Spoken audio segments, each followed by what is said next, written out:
Sería un irresponsable si ahora dijera que creo que estamos en condiciones sin ningún tipo de problema.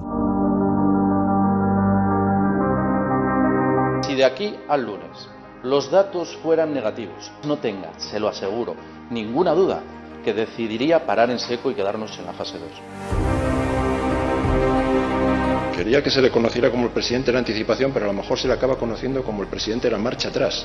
La única comunidad autónoma que regrese a la fase 2 después de haber pasado a la fase 3.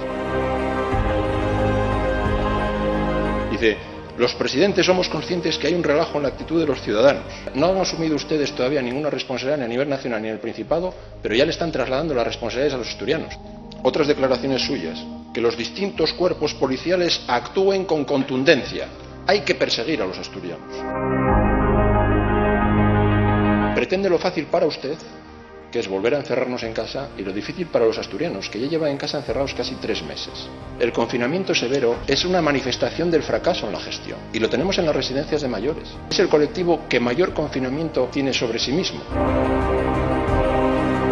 Deberían ustedes aplicarse en los cortafuegos, las residencias de mayores y los contagios en sanitarios. Y eso son responsabilidades que le competen a usted. ¿Dónde está la inversión en sanidad? Porque en los sanitarios no está. ¿Qué paga extra les van a dar a los sanitarios por el esfuerzo ingente que han realizado? Seguramente le agradezcan más una medida de estas características que siga saliendo a aplaudir a las 8.